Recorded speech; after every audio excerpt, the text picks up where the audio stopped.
Assalamualaikum warahmatullahi wabarakatuh. Kembali lagi bersama saya Rahmatul Aini dengan NIM 210421196 dari Prodi Ilmu Administrasi Negara Fakultas Ilmu Sosial Universitas Negeri Padang. Baiklah, pada pertemuan kali ini saya akan mempresentasikan tugas saya dengan mata kuliah pengantar ilmu pemerintahan dengan dosen pengampu Bapak II Permana STMT dengan judul Perkembangan Kajian Ilmu Pemerintahan dan Perbandingan Konsep Tata Kelola Pemerintahan, Sound Governance, Dynamic Governance, and Open Government. Baiklah, pada pertemuan kali ini ada beberapa yang bakal kita bahas. Yang pertama, perkembangan kajian ilmu pemerintahan. Yang kedua, perbandingan konsep tata kelola pemerintahan. Dan juga apa itu Sound Governance, apa itu Dynamic Governance, dan apa itu Open Government. Masuk ke yang pertama, yaitu perkembangan kajian ilmu pemerintahan. Ilmu pemerintahan ialah sebuah ilmu pengetahuan yang mandiri dan otonom yang memiliki metode tersendiri sebagai pendekatan dalam melakukan kajian dan penelusuran terhadap gejala atau peristiwa pemerintahan. Banyak ahli mengemukakan beberapa pendekatan yang perlu dilakukan dalam membedah fenomena pemerintahan, di mana setiap ahli mempunyai basis argumentasinya karena dipengaruhi oleh waktu, tempat, situasi, peristiwa, dan sistem yang berbeda. Dan perbedaan tersebut ialah dinamika perkembangan ilmu pemerintahan dari waktu ke waktu.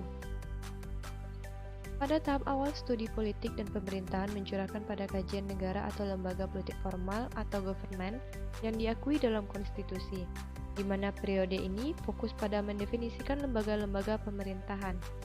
Bagaimana lembaga terinstitusionalisasikan dan dinamika bekerjanya lembaga tersebut.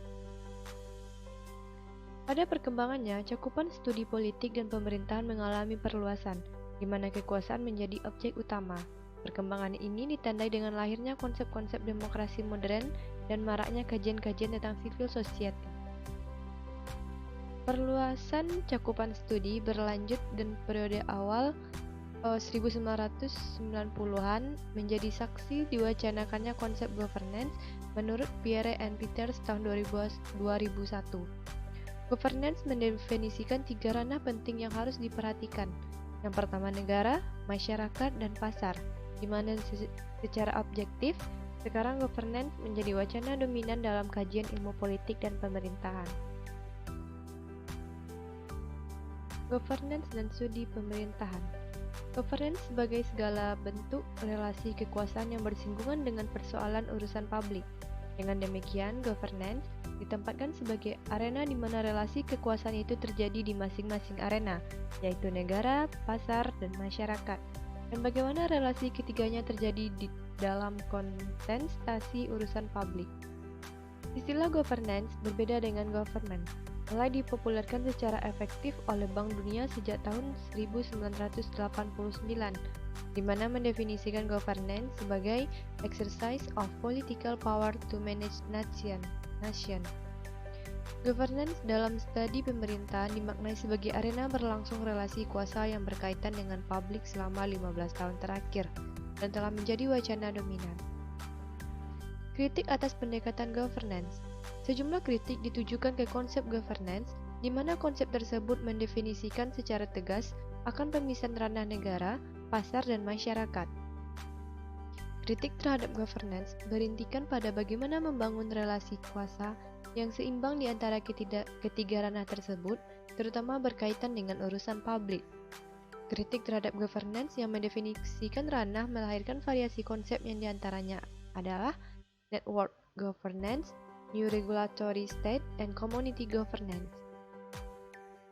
Kita masuk yang pertama, yaitu Network Governance. Terjadi transformasi besar dalam sistem politik dan pemerintahan yang terorganisasi secara hierarkis, dengan sistem kesatuan perangkat hukum, peraturan, dan tata tertib menuju governance yang lebih horizontal, dikarenakan meningkatnya peran lembaga politik internasional, teknik administrasi baru, dan kerjasama yang intensif antara pemegang otoritas publik dan aktor privat. 3 hal yang menjadi tantangan terhadap demokrasi liberal. Yang pertama, network governance memandang rakyat bukan sesuatu yang given namun hasil dari proses politik. Yang kedua, network governance menghadirkan kritik terhadap model perwakilan, Yang ketiga, network governance.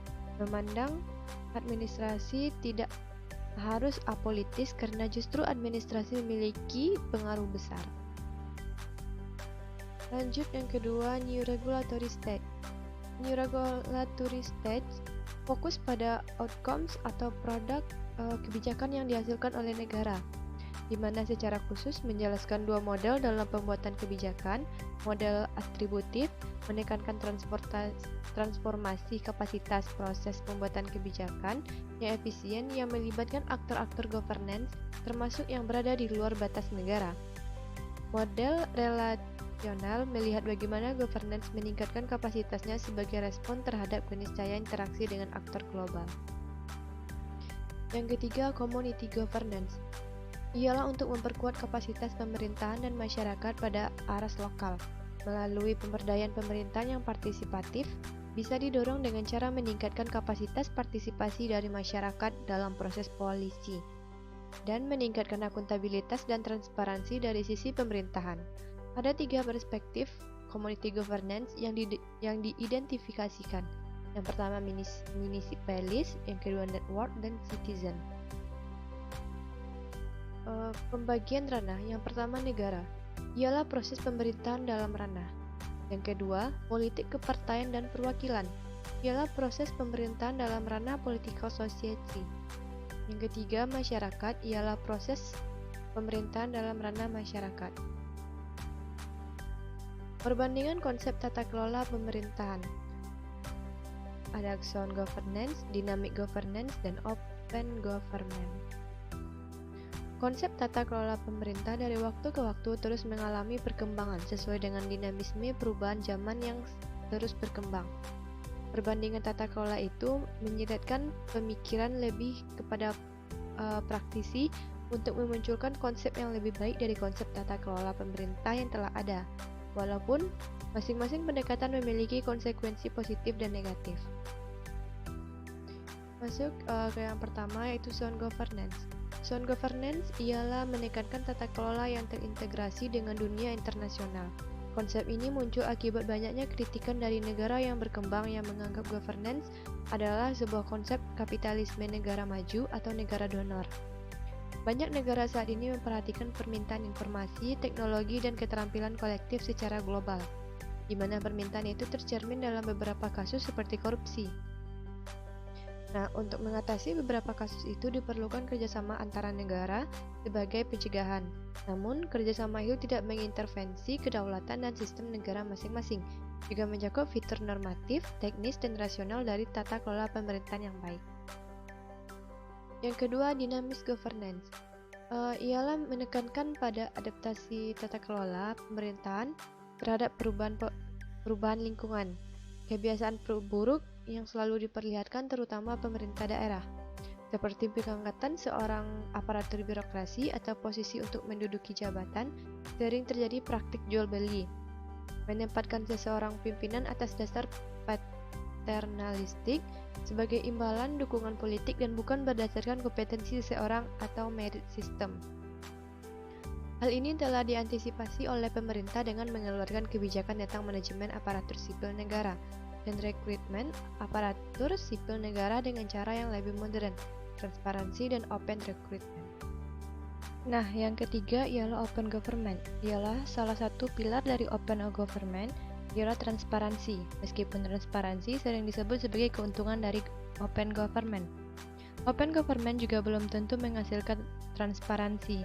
Sebagai contoh, dalam konsepsi pemerintahan terbuka, segala data pemerintah seharusnya dapat dipantau dan dimiliki oleh masyarakat, walaupun kebijakan pemerintah mengatur mana data yang boleh dipublish dan mana yang tidak.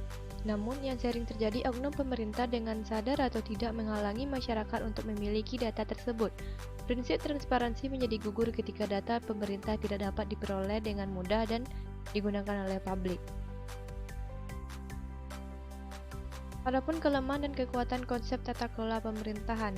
Yang pertama, kelebihan dari sound governance ialah kerjasama internasional akan lebih mudah untuk menyelesaikan berbagai masalah suatu negara atau organisasi. Kelebihan dari dynamic governance ialah dorongan untuk terus meningkatkan tacit dan explicit knowledge. Yang ketiga, kelebihan dari open government ialah transparansi dan peluang melibatkan masyarakat dalam setiap aktivitas dan pengawasan pemerintah menjadi lebih besar. Adapun kekurangannya, yang pertama kekurangan sound governance, ialah kurang populer dalam implementasinya untuk aktivitas pemerintah dan organisasi. Yang kedua, kekurangan dynamic governance, ialah akan tidak bermakna apabila birokrasi yang korup, spoil sistem, nepotisme, dan masyarakat belum sepenuhnya demokratis untuk mengawasi aktivitas pemerintah. Yang ketiga, kekurangan open government, ialah keterbukaan belum tentu akan berkontribusi signifikan terhadap transparansi. Adapun positif dan negatif sound governance, dynamic governance, dan open government. Ada tiga. Yang pertama, transparansi. Ya, transparansi dianggap sebagai cara untuk membuka berbagai hal dari aktivitas pemerintah, bertujuan untuk mengawasi setiap aktivitas pemerintah dengan mudah. Konsep transparansi pada umumnya dipegang dan diinginkan untuk dilakukan. Gagasan panjang transparansi ini telah mendapatkan tempat lebih lanjut dengan kemunculan pemerintah berbasis elektronik atau yang disebut dengan e-government. Yang kedua ialah polisi. Dalam buku DIY 2013, memberikan argumentasi public policy is whatever government choose to do or not to do. Argumentasi ini terkait dengan apa yang pemerintah lakukan atau tidak melakukan sama sekali, mengapa pemerintah melakukannya, dan apa bedanya. Yang ketiga, cognition and value. Pengetahuan merupakan interaksi antara tacit dan explicit knowledge. Dalam pandangan knowledge management, interaksi tersebut sebagai ungkapan yang merujuk kepada sebuah strategi, teknik, sistem yang digunakan oleh individu atau kelompok dengan membuat proses pengetahuan itu tersedia dan memperkuat pengetahuan yang dibuat oleh individu atau kelompok sebelumnya. Baiklah, sekian presentasi saya pada kali ini. Apabila ada kesalahan dan kekurangan, mohon dimaafkan. Saya akhiri dengan wabillahi taufik wal hidayah. Assalamualaikum warahmatullahi wabarakatuh dan terima kasih.